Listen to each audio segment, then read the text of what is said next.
तो जो capacitance process में हम लोगों ने कैपेसिटर पर बात कर ली, कैपेसिटर का बेसिक डिस्क्रिप्शन देख लिया, और में अलग अलग जो मीडियम हम लोगों ने फिल किए उनके बेस पर वैल्यूज़ को भी मैनेज कर लिया।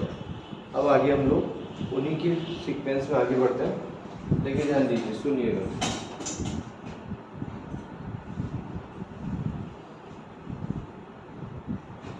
मुझे दिमाग लगाना ढंग से अच्छे से।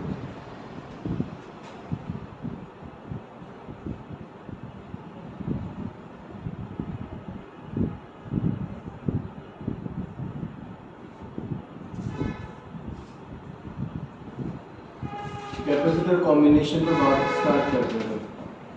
कैपेसिटर कॉम्बिनेशन, ठीक है, series combination and parallel combination, ठीक है बच्चों, प्लीज ध्यान देना।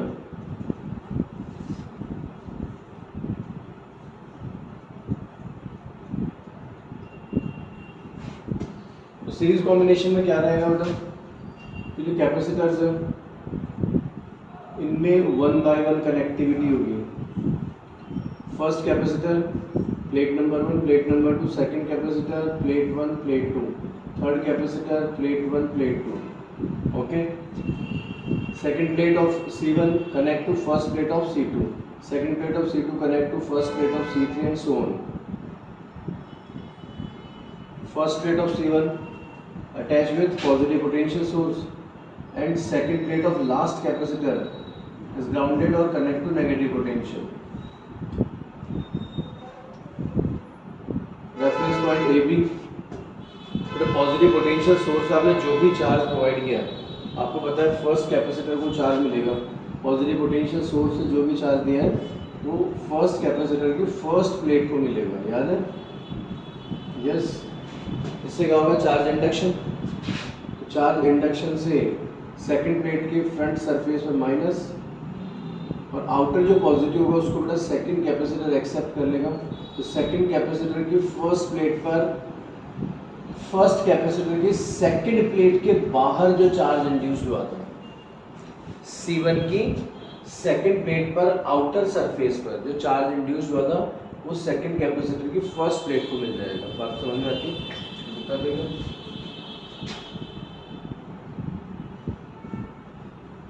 Charge induction negative, outer positive आएगा और पॉजिटिव कहाँ चला जाएगा, थर्ड कैपेसिटर की फर्स्ट प्लेट को मिल जाएगा।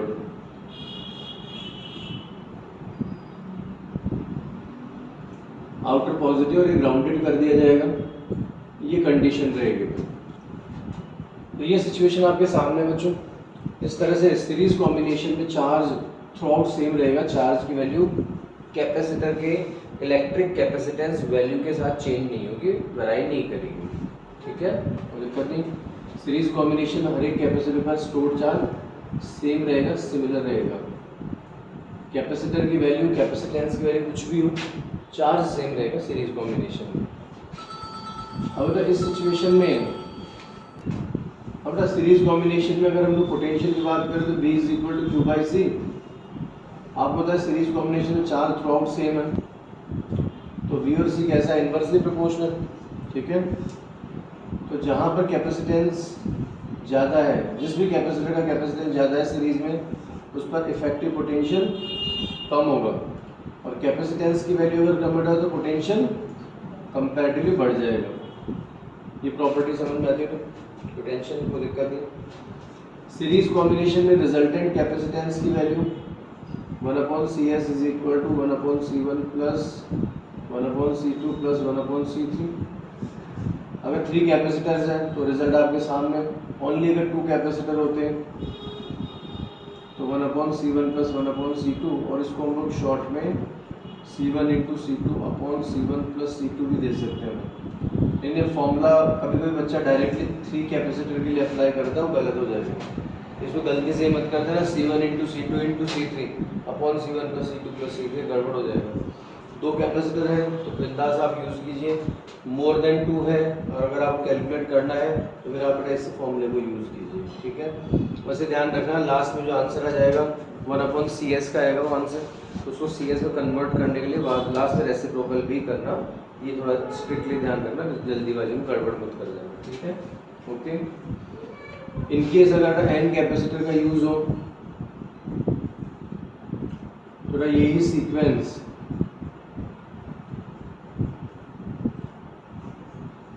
हम लोग n तक ले जा सकते हैं फॉर n कैपेसिटर, ठीक है। इनकेस अगर सारे कैपेसिटर आइडेंटिकल हो,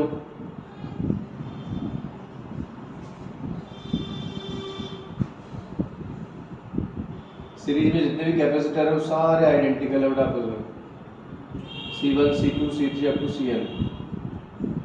तो मैंने उन सबको C एज्यूम कर लिया था। तो इस सिचुएशन में सीरीज कॉम्बिनेशन में रिजल्टेंट कैपेसिटेंस कितना हो जाएगा, C/n। समझ में आ गई बात? कोई दिक्कत वाली बात नहीं। ये कुछ फॉर्मूलाज है जो कि आपके दिमाग में होने ही चाहिए, जरूरी है। हाँ जी,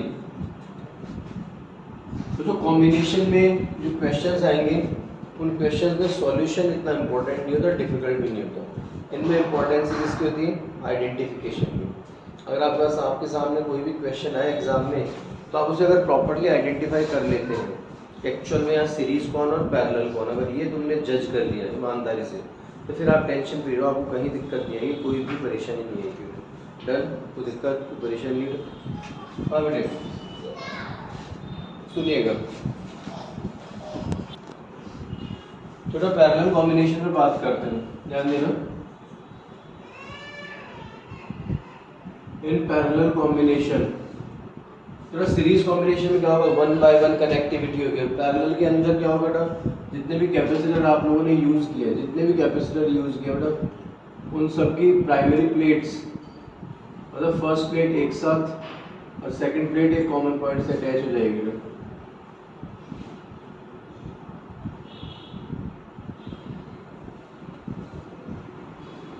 तो जैसा सिस्टम बनेगा बेटा, 3 capacitor, capacitance C1 C2 C3, जितने भी कैपेसिटर है सबकी फर्स्ट प्लेट एक कॉमन पॉइंट A से अटैच कर दी और सबकी second plate common point B से अटैच कर दी बेटा आपने, ठीक है, कोई दिक्कत नहीं। ओके, ये जो कॉमन पॉइंट्स हैं रेफरेंस पॉइंट है, इनको फर्दर आप लोगों ने पॉजिटिव सोर्स और नेगेटिव या फिर ग्राउंडेड कर दिया आपने। ओके, कोई दिक्कत नहीं।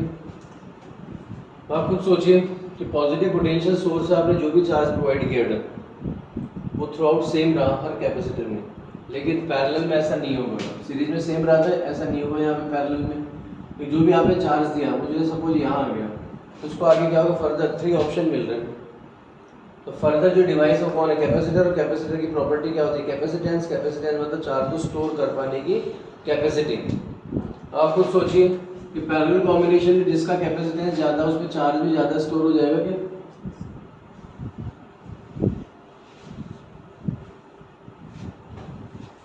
पैरेलल कॉम्बिनेशन में जिसमें ज़्यादा कैपेसिटेंस होगा उसमें चार्ज भी ज़्यादा स्टोर होगा। ध्यान रखिएगा, पैरेलल कॉम्बिनेशन में जहाँ पर कैपेसिटेंस ज़्यादा है वहाँ स्टोर्ड चार्ज भी कंपैरेटिवली ज़्यादा होगा, और कैपेसिटेंस की वैल्यू कम हो तो स्टोर्ड चार्ज भी कम होगा। पैरेलल कॉम्बिनेशन बेटा पोटेंशियल थ्रू आउट सेम रहेगा।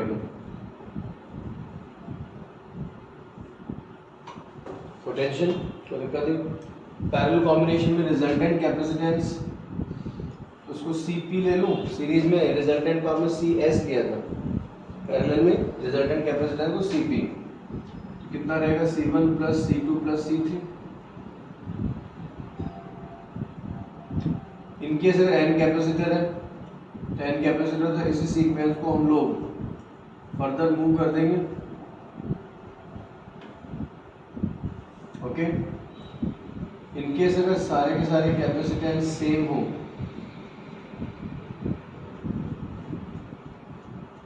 Okay, C1 C2 C3 up to Cn, मैंने एज्यूम किया C, तो पैरेलल कॉम्बिनेशन रिजल्ट कितना रहा, C plus C up to n, तो n इंटू C। तो एक और इम्पोर्टेंट रिजल्ट आपको दिमाग में रखना चाहिए, सीरीज कॉम्बिनेशन में रिजल्टेंट जो कैपेसिटेंस है वो स्मॉलेस्ट वैल्यू ऑफ कैपेसिटेंस से भी कम होता है। सीरीज कॉम्बिनेशन में आपने जितने भी कैपेसिटर यूज किए बच्चों, तो उनका जो रिजल्टेंट कैपेसिटेंस अमाउंट होगा ना वो सीरीज में अटैच्ड सबसे छोटे कैपेसिटर से भी छोटा होगा। ये याद रखिएगा, दिमाग में रखेंगे तो दिक्कत नहीं। इसको आप लोग एक एग्जांपल से और देख लीजिए, ये भी आपके दिमाग में होना चाहिए। देखिए सुनिएगा, इनकेस अगर मैंने सीरीज में बेटा 3 कैपेसिटर लिए, बहुत ही बेसिक सा एग्जांपल दे रहा हूँ, बहुत बेसिक सा एग्जांपल दे रहा हूँ, ध्यान से सुनना। C1, C2 और C3, C1 है सपोज कीजिए 1 माइक्रोफैरड, C2 है 10 और C3 है 100, और रिजल्टेंट कैपेसिटेंस हमने से पूछ लिया। तो रिजल्टेंट कैपेसिटेंस CS कितना आ जाएगा, 1/C1 plus 1/C2 plus 1/C3। तो एलसीएम कितना है लिया, 100, तो 100 प्लस 10 प्लस 1, तो 111/100 आ गई, ये 1/CS है, तो CS कितना हो जाएगा, 100/111 microfarad, that is less than 1 microfarad. Yes और नो? तो आप देख सकते हैं सीरीज कॉम्बिनेशन जो रिजल्टेंट कैपेसिटेंस है वो सबसे स्मॉलेस्ट पॉसिबल वैल्यू से भी छोटा है। पूरा क्लियर करते हैं, कोई दिक्कत कोई परेशानी पोटेंशियल वाली बात नहीं। तो ये हमारे सामने है वैल्यू, और इसी को हमें आगे फर्दर प्रोसीड करना है। इन्हीं क्वेश्चंस पर अगर हम लोग थोड़ा और आगे चलें, कुछ कॉन्सेप्ट पर बात करें, तो देखिए ध्यान दीजिए, इन केस कैपेसिटर कुछ इस तरह से अटैच्ड है, ये एक बहुत ही पॉपुलर पैटर्न है क्वेश्चंस का।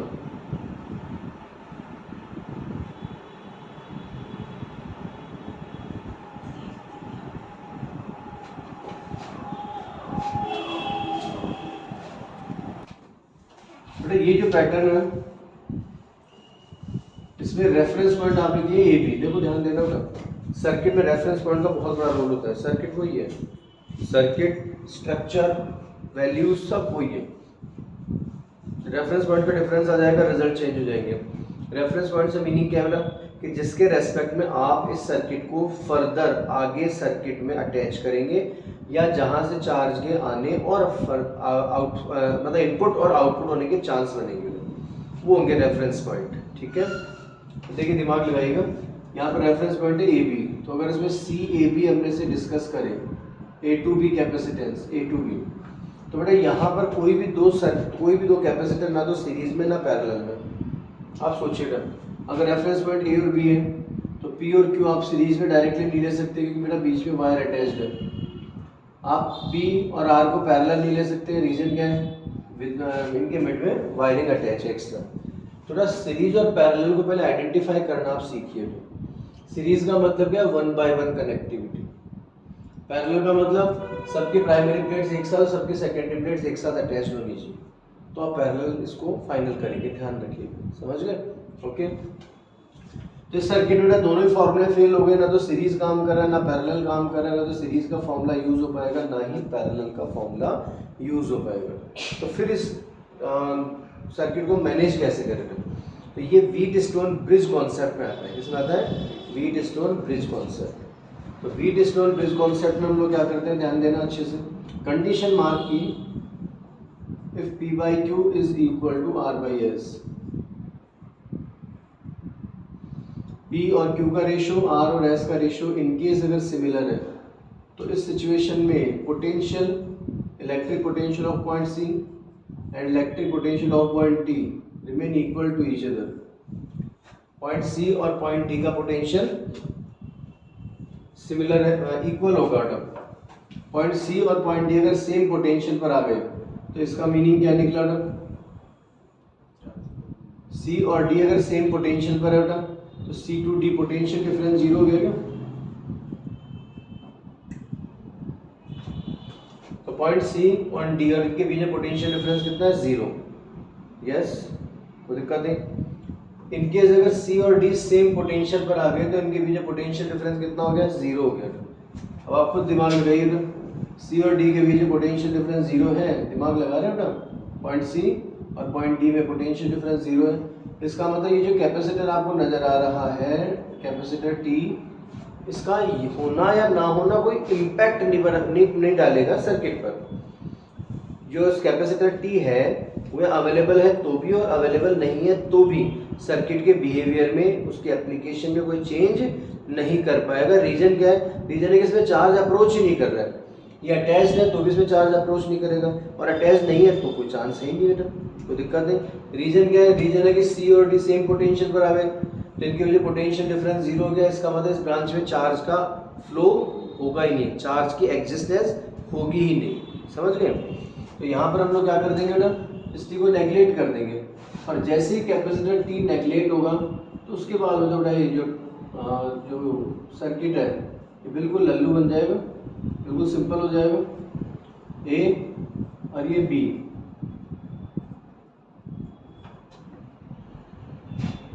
P Q and R S. फिर आपका बहुत सिंपल है, पी क्यू इनको आप सीरीज में यूज कर लेंगे, आर एस इन्हें भी सीरीज में, और इनके रिजल्ट जो आएंगे उनको आप फर्दर पैरेलल में यूज कर पाएंगे। डन है? पी क्यू सीरीज, यस और no? P and Q series, R and S series, and then parallel. Done? तो ये बात क्लियर होनी चाहिए आपको कि इस सिचुएशन में जब टी को आपने नेगलेक्ट कर दिया है तो पी और क्यू जो कैपेसिटर है उनको सीरीज में ज्वाइन किया, आर और एस फिर से सीरीज में ज्वाइन किया, और फिर इनको हम लोग फर्दर पैरेलल मूव कर देंगे। कोई टेंशन, कोई दिक्कत नहीं है? ओके, तो बेटा जो बेसिक पैटर्न्स आप लोगों ने सीखे उन्हीं से आगे बढ़ रहे हैं, उनका यूज करते हैं। ध्यान देना, ढंग से सुनना अच्छे से। कुछ एग्जांपल्स लेते हैं बेटा, आइए सुनिएगा। पैरेलल प्लेट कैपेसिटर, ठीक है ना?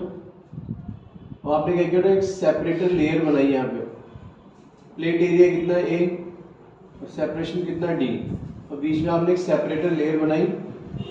यहाँ पर आपने मीडियम फिल किया, dielectric constant epsilon R1। Second medium fill किया था, डाइलेक्ट्रिक कांस्टेंट एप्सिलॉन R2। इसको K1 K2 भी दिया जा सकता है, कंफ्यूज मत होना।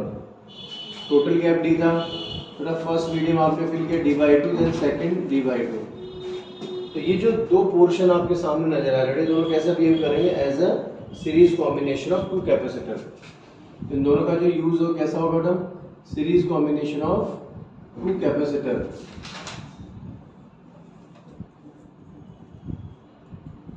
हाँ जी, D/2 and D/2। Okay, capacitance की वैल्यू बात करें, पैरेलल प्लेट कैपेसिटर के लिए कैपेसिटेंस क्या होता है? A epsilon naught upon D, और मीडियम है तो epsilon naught epsilon R upon D। बेटा फर्स्ट मीडियम के लिए बात करें तो C1 एरिया A, डिस्टेंस कितना D/2, तो by 2 ऊपर पहुंचा देगा एप्सिलॉन R1। इस तरह से C = A epsilon naught epsilon R upon D। Medium के लिए ये होता है, सेकंड के लिए C2 एप्सिलॉन R2, और D कितना है? D/2। ओके, दोनों कौन से कॉम्बिनेशन में बेटा? सीरीज। तो सीरीज में रिजल्ट कितना रहेगा? 1/C1 + 1/C2, तो D/2A epsilon naught epsilon R1 + 1/C2, तो D/2A epsilon naught epsilon R2। Yes और no?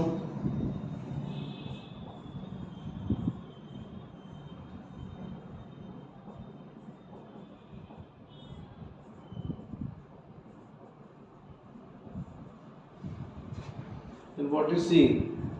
2A epsilon naught upon D।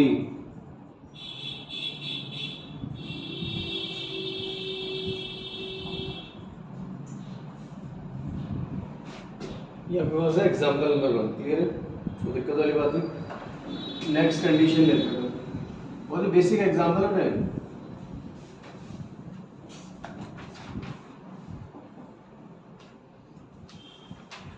Parallel plate capacitor, plate area A, separation D। इस बार आप लोगों ने सेपरेटर लेयर यहाँ पर प्लॉट किया है, upper side 50%, down side 50%, epsilon R1 epsilon R2। तो यहाँ पर क्या फील हो रहा था? सेपरेशन तो D ही रहेगा, लेकिन जो प्लेट एरिया था कंप्लीट ए, फर्स्ट मीडियम के लिए कितना अवेलेबल होगा a/2, सेकंड मीडियम के लिए भी a/2, और ये दोनों पार्ट कैसा बिहेव करेंगे as a parallel combination. Yes, तो capacitance C is equal to A epsilon naught epsilon R upon D. तो फर्स्ट मीडियम के लिए C1 epsilon naught epsilon R1 upon D. अब A कितना हो गया a/2 है. इस तरह से सेकंड पोर्शन के लिए बेसिक फॉर्मूला पहले मेंशन कर लिया करो. सेकंड पोर्शन में C2 एप्सिलॉन R2 और ये कितना है a/2. दोनों पैरेलल में फॉर्मूला क्या होता है C1 plus C2.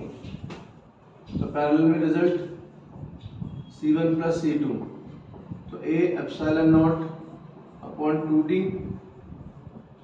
Epsilon R1 plus epsilon R2. ये कंडीशन आप लोगों ने मैंने नेक्स्ट एग्जांपल की बात करें. Parallel plate capacitor, distance D, complete area A. बेटा इस बार आप लोगों ने क्या किया, ध्यान देना अच्छे से. सेपरेटर लेयर को इस तरह से मैनेज किया था. ओके, इस तरह से सेपरेट किया है. तो देखिए दिमाग लगाना था. ये first medium, this is second medium and this is third medium. 3 medium आपने फिल किया, ठीक है ना. तो यहाँ अगर हम लोग सोचे बेटे, तो एप्सिलॉन R1 ये फर्स्ट मीडियम, ये सेकंड मीडियम और ये थर्ड मीडियम, इनके dielectric constant epsilon R1, R2 और R3.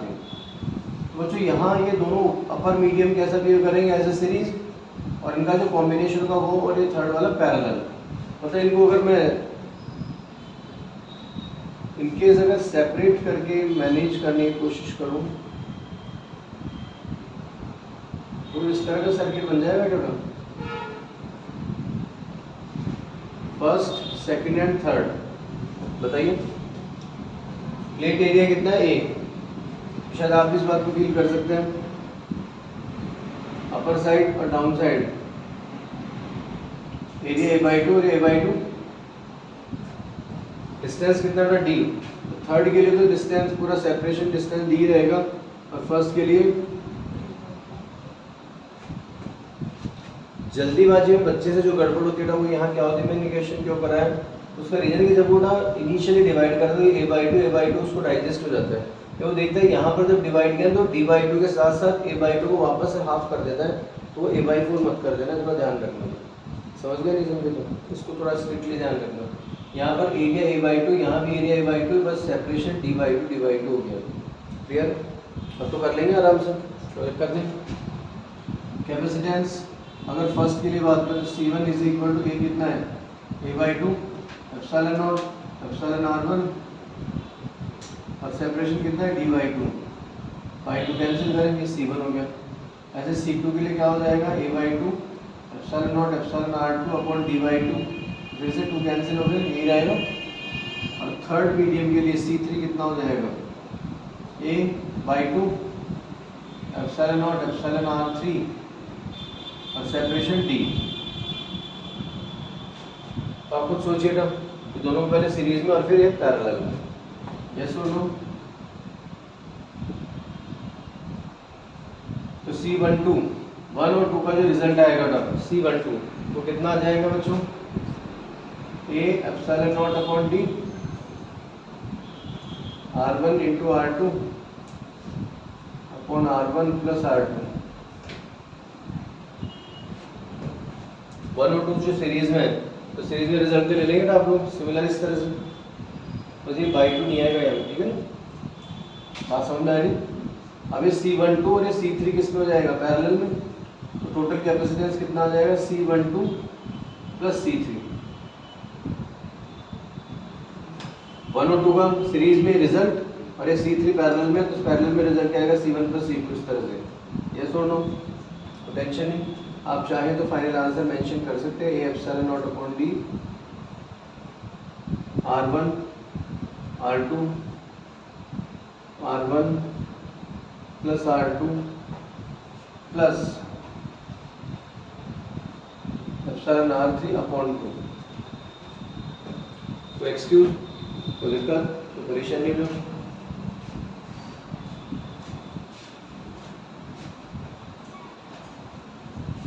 तो ये कुछ कंडीशंस आपके सामने है, लॉजिक सेट है, कोई कंफ्यूजन नहीं। चलिए थोड़ा और आगे बढ़ते हैं। एग्जाम्पल नंबर 4, बेटा सुनिए।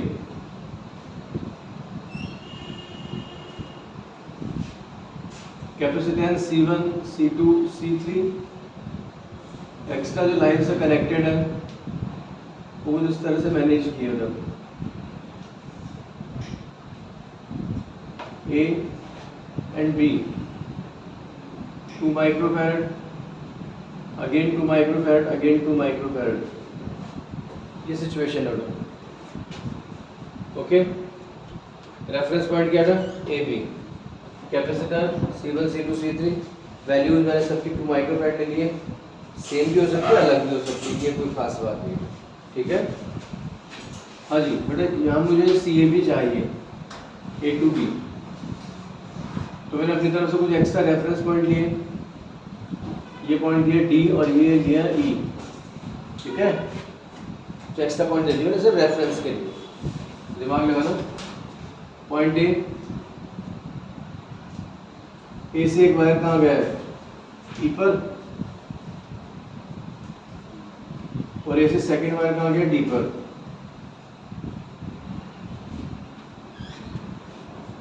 Then E to D, A to E, A to E. ठीक है, वायर ए टू ई, ये रहा A to E. Then A to D मैंने यूज कर लिया था, ए टू डी। फिर D to E, this one D to E दिखाई दे रहा है। फिर ई टू बी,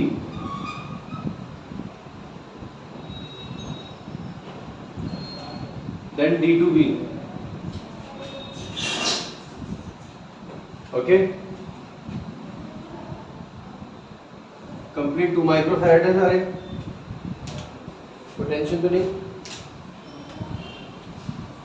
तो ये जो सिचुएशन आपको नजर आ रही है, इसी को हम लोग थोड़ा सा रीमैनेज करें। देखिए दिमाग में आ रहा था, ये जो कनेक्शन पॉइंट डी पर आ रहा है, अगर मैं इसको डी से रिमूव करके, ध्यान से सुनना अच्छे से, इस कनेक्शन को मैं डी से रिमूव करके,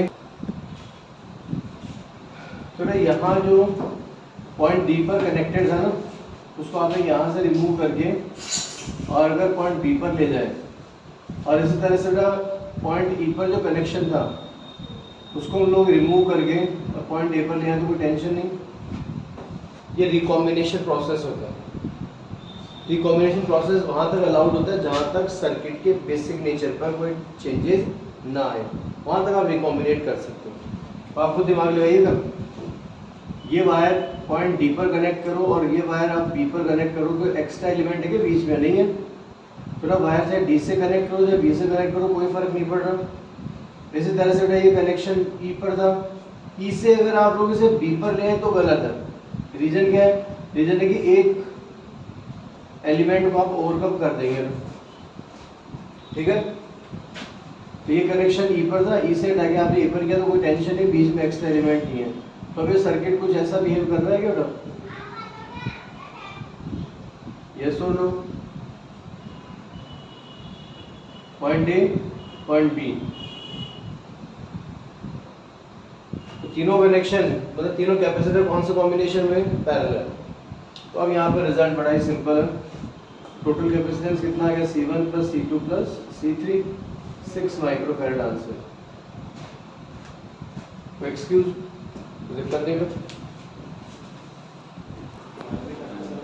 अब बेटा इसी कनेक्शन और इसी कॉम्बिनेशन पर कुछ और क्वेश्चंस देखते हैं, प्लीज ध्यान देना अच्छे से, ढंग से। नेक्स्ट एग्जांपल हम लोग लेते हैं।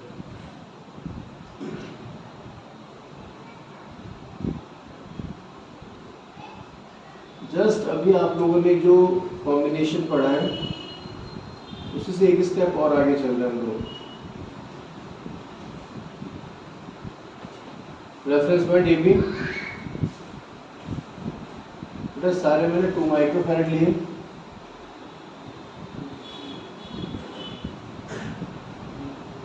आपको सी ए बी काउंट करना है, reference point A B.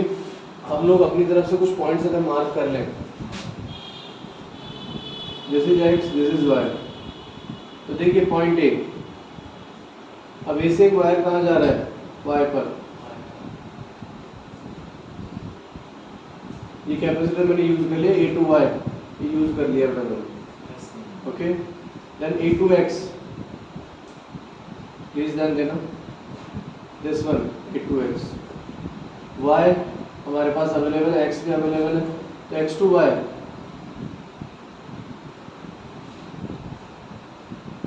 Okay. Then X to B, then Y to B,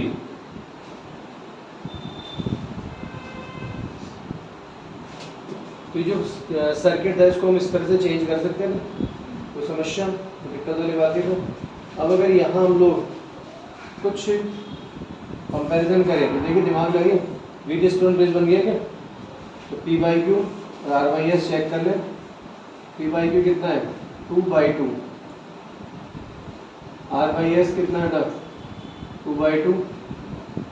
इसका मतलब potential of Y must be equal to potential of X, Y और एक्स सेम पोटेंशियल पर आ गए।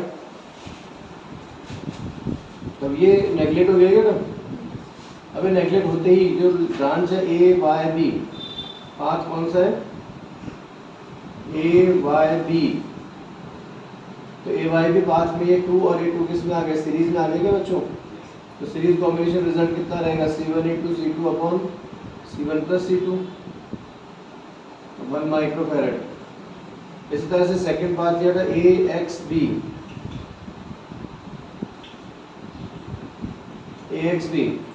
तो C इज इक्वल टू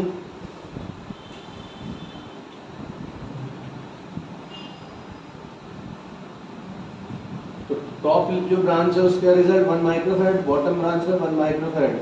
तो अब ये सर्किट कुछ ऐसा बन गया क्या,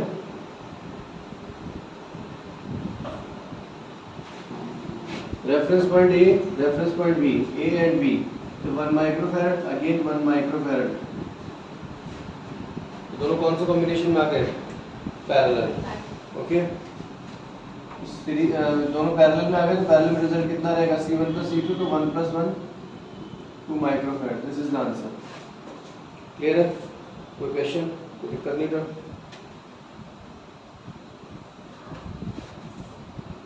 नेक्स्ट एग्जांपल ध्यान से सुनना,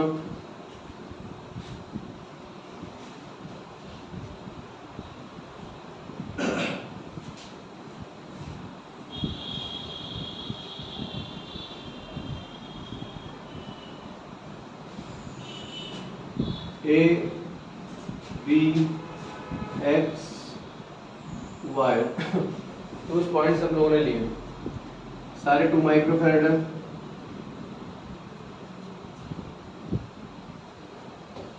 अब एनी 2 पॉइंट, कोई भी 2 पॉइंट ले लीजिए, आपकी मर्जी है, 2 पॉइंट ले लीजिए, ठीक है। क्वेश्चन ने कहा सपोज B2Y में काउंट करना है, CBY ये काउंट करना है, रेफरेंस पॉइंट क्या लेते हैं, B एंड Y, ठीक है। रेफरेंस पॉइंट है B and Y, point B, ये रहा पॉइंट B, तो B से एक वायर कहाँ गया, A पर, B2A यूज कर लिया, B2A, देन B2X यूज किया मैंने, B2X, देन A2X, तो समझ रहे हो ना, A2X यूज कर लिया मैंने, A2Y, A2Y, then X2Y, X2Y, सुन रहे, रिमेनिंग क्या रहा, BY, तो B2Y, आप इसे मिड में भी शो कर सकते हैं, कोई दिक्कत नहीं। तो अगेन वीट स्टोन ब्रिज बन गया, ठीक है। सेम सिचुएशन, चेक कीजिए, P by Q R by same है, तो इसे नेगलेक्ट कर देंगे, देन सीरीज, तो 2 और 2 का सीरीज कितना आ जाएगा, 1, ये दोनों सीरीज 2 और 2 का सीरीज 1 और ये 2, तो 1 + 1 + 2, देन 4 माइक्रोफैरड आंसर। यस और नो? यानी एक्सक्यूज नेग्लेक्ट, तो 2 और 2 सीरीज में कितना आएगा 1, अगेन 2 और 2 सीरीज 1, तो 1 1 और 2 4 microfarad. This is the answer. बोलो क्लियर है? तो दिक्कत प्रिपरेशन? आज ही नमस्कार करते हैं।